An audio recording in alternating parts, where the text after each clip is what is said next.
আজ 23শে জুন বাংলাদেশের সবথেকে পুরাতন দল আওয়ামী লীগ, বাংলাদেশ আওয়ামী লীগ তাদের জন্মদিন। ৭৭ বছর পেরিয়ে গেল এই দলটা। পুরাতন দল, কিন্তু এই মুহূর্তে তাদের উপরে দুর্যোগের কোনো কমতি নেই। 2024-এর 5 আগস্টে তাদের সরকারের পতনের পরে অবস্থা খুবই খারাপ। সেরকম নাজুক পরিস্থিতির মধ্যে তারা যখন ঘুরে দাঁড়ানোর চেষ্টা করছে, তখন আমরা দেখছি যে 23শে জুনকে কেন্দ্র করে আওয়ামী লীগের প্রতিষ্ঠাবার্ষিকী পালনের একদিকে ঘোষণা, অন্যদিকে কার্যক্রম নিষিদ্ধ থাকার কারণে সরকারের সেটা ঠেকানোর একটা ব্যাপক প্রস্তুতি। এবং নির্বাচিত সরকারের অধীনে, গণতান্ত্রিক সরকারের অধীনে সেনাবাহিনী নিয়োগ এটা উচিত কিনা, এই নিয়োগটার ব্যাপারে বিশ্বে কি বার্তা যাচ্ছে, এরকম কোনো কিছু তোয়াক্কা না করে বিএনপি সরকার যখন সেনাবাহিনী মোতায়েন করেছিল, তখনই আমাদের একটা ধারণা হয়েছিল যে 23শে জুন হয়তো বড় ধরনের কোনো পরিকল্পনা আওয়ামী লীগের রয়েছে, তাদের সরকারের কাছে গোয়েন্দা রিপোর্ট রয়েছে, সেই কারণেই সরকার সেনাবাহিনী নিয়োজিত করতে বাধ্য হয়েছে। দিনটি কেমন গেল? দিনটি কি আমরা যেরকম আশঙ্কা করেছিলাম সেরকম আশঙ্কার মধ্যে গেল, নাকি অন্য রকমভাবে গেল? বাংলাদেশের বেশ কিছু জায়গায় বেশ কিছু ঘটনা ঘটেছে, কিন্তু ঘটনাগুলো ততটা কি ঘটেছে যতটা সরকার ভেবেছিল, আন্দাজ করেছিল, কিংবা জনগণের মধ্যেও একটা ভাবনা ছিল যে এত মাত্রাই হবে? চলুন একটু সারা দিনে আওয়ামী লীগের 23শে জুনকে কেন্দ্র করে আওয়ামী লীগের কর্মকাণ্ড কি কি ছিল, গণমাধ্যমে যেগুলো উঠে আসলো তার গুরুত্বপূর্ণ কয়েকটা কোথায় কোথায় ঘটলো, কি কি ঘটলো, একটু বুঝে ওঠার চেষ্টা করি এবং পরিমাপ করার চেষ্টা করি যে আওয়ামী লীগ তার ঘোষণার যে মেরিট, সেই ঘোষণার মেরিটটা ঠিক রাখতে পারলো কিনা। থাকবেন পলিটিক্স টিভির নিয়মিত আয়োজনে।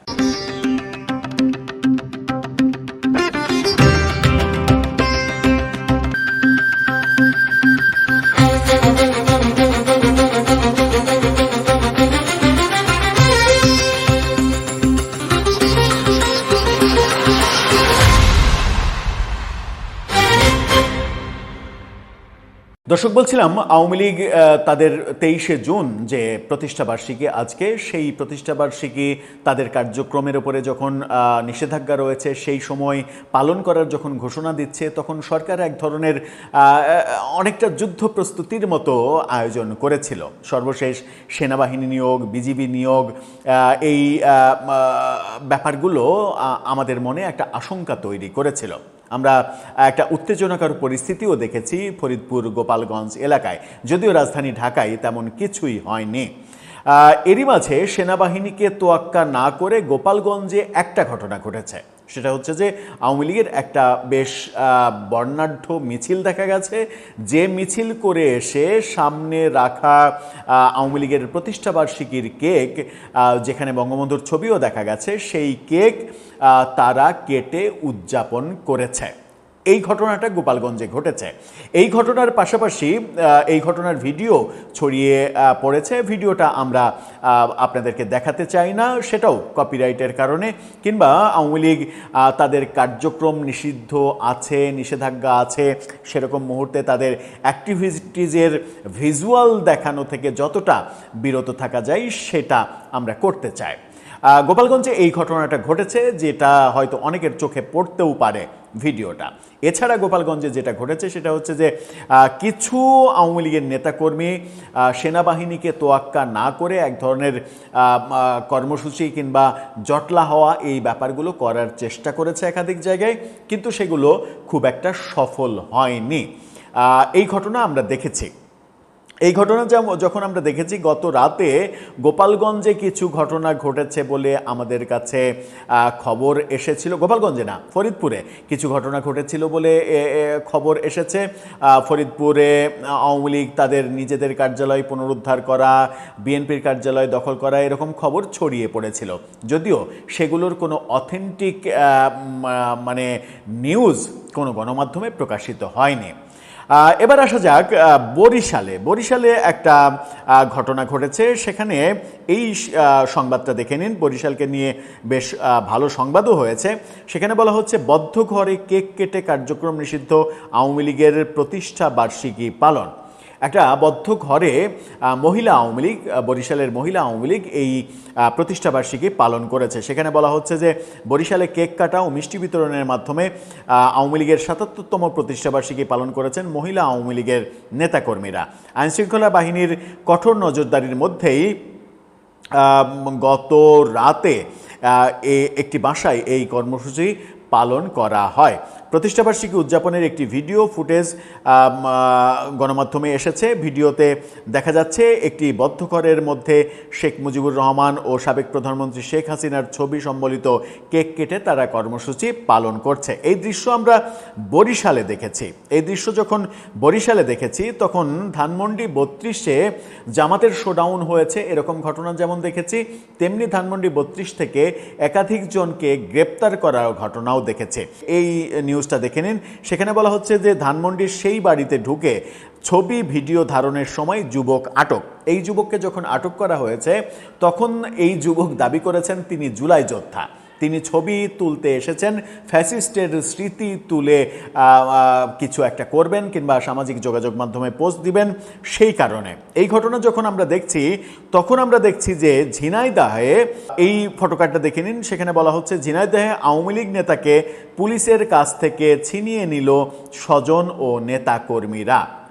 এরকম ঘটনাও ঘটেছে, আওয়ামী লীগ নেতাকে ছিনিয়ে নিয়েছে তার আত্মীয় স্বজন এবং পরিবারের কর্মীরা পুলিশের কাছ থেকে। এই বড় ঘটনাটা ঝিনাইদহে ঘটেছে।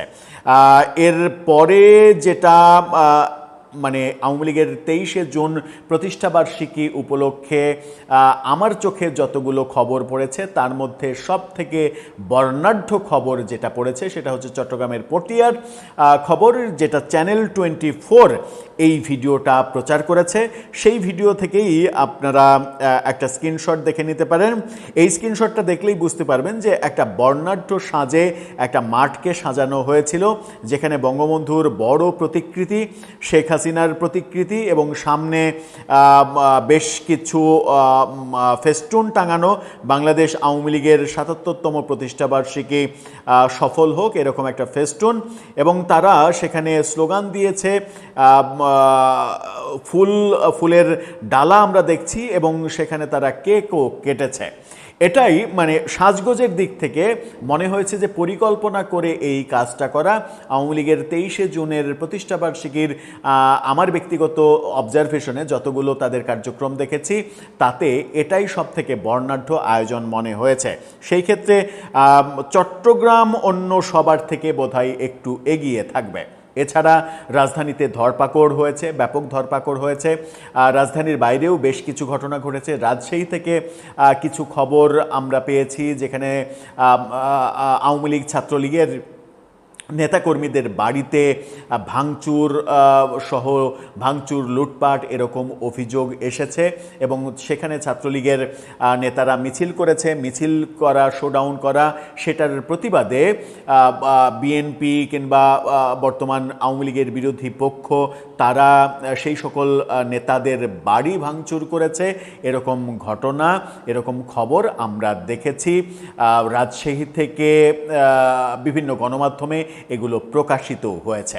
সব মিলিয়ে ২৩শে জুনকে কেন্দ্র করে মূল যে কথাতে আসি সেটা হচ্ছে ২৩শে জুনকে কেন্দ্র করে যে আতঙ্কজনক অবস্থা তৈরি হয়েছিল সেই আতঙ্কজনক অবস্থার বাস্তবায়নটা আমরা দেখিনি। সেই দিক থেকে আমাদের একটা রক্ষা পাওয়ার ব্যাপার, যে আমরা যেটা সাধারণ মানুষ তারা যেটা প্রত্যাশা করেছিলাম যে কোনো বিশৃঙ্খল অবস্থার দিকে যেন দেশ না যায়, সেটা হয়েছে বলা যায়।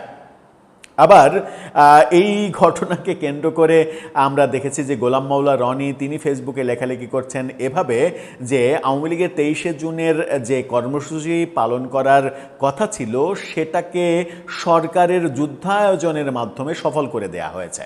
অর্থাৎ সরকারই আওয়ামী লীগের কর্মসূচিকে সফল করে দিয়েছে এরকম অভিযোগ করে ফেসবুকে লেখালেখিও করেছেন সাবেক রাজনীতিবিদ, এমপি, বর্তমান রাজনৈতিক বিশ্লেষক গোলাম মাওলা রনি, এরকম অনেক লেখালেখি হচ্ছে। সেনাবাহিনী মোতায়েন নিয়ে মাহবুব কামাল সেটা প্রশ্ন করেছেন যে একটা নির্বাচিত সরকারের আমলে যদি সেনা মোতায়েন করা হয় তাহলে গণতন্ত্রের সতীত্ব নিয়ে প্রশ্ন জাগে, এরকম মারাত্মক অভিযোগও কিন্তু অনেকে করছেন। তবে আসার কথা শেষ পর্যন্ত আমরা সারাদিন, গত রাত থেকে আজকে সারাদিন মানে সামাজিক যোগাযোগ মাধ্যম, গণমাধ্যম সব দিকে খোঁজ খবর রেখেছিলাম এবং খোঁজ খবর রাখার পরে যে ঘটনাগুলো আমাদের চোখে পড়েছে সেই ঘটনাগুলোতে মনে হয়েছে যে সরকারের ব্যাপক প্রস্তুতি এবং সর্বশেষ সেনাবাহিনী এবং বিজিবি মোতায়েনের সিদ্ধান্তের কারণে আওয়ামী লীগ তার পরিকল্পনা থেকে একটু ব্যাকফুটে গিয়েছে। হয়তোবা এটাই তাদের ভালো সিদ্ধান্ত, তা না হলে ব্যাকফুটে তারা যদি না যেত, তারা যদি ফ্রন্ট ফুটে যাওয়ার চেষ্টা করত, তাহলে একটা বড় ধরনের গোলযোগ বাঁধতে পারত। কারণ ঢাকা শহরেই যখন সকালবেলা আমার ব্যক্তিগতভাবেই একটা বেসরকারি ফাউন্ডেশনে একটা প্রেজেন্টেশন ছিল, সেটা দিতে যাওয়ার সময় রাস্তাতে বিএনপি এবং সরকার দলের বিভিন্ন অঙ্গ সংগঠনের নেতাকর্মীদের যেরকম অবস্থান দেখেছি, লাঠি সোটা নিয়ে তারা অবস্থান নিচ্ছে, তারা মিছিল করছে, সেরকম অবস্থায় তাদের মুখোমুখি যদি আওয়ামী লীগও বের হয়ে যেত এবং সাথে পুলিশ সেনাবাহিনীর সবাই মিলে, তাহলে একটা বাজে সিচুয়েশন তৈরি হতো। এই সিচুয়েশন দেশকে অরাজক পরিস্থিতির দিকে নিয়েও যেতে পারত। দর্শক, সব মিলিয়ে আপনার অনুভূতি জানিয়ে লিখতে পারেন আমাদের কমেন্ট বক্সে।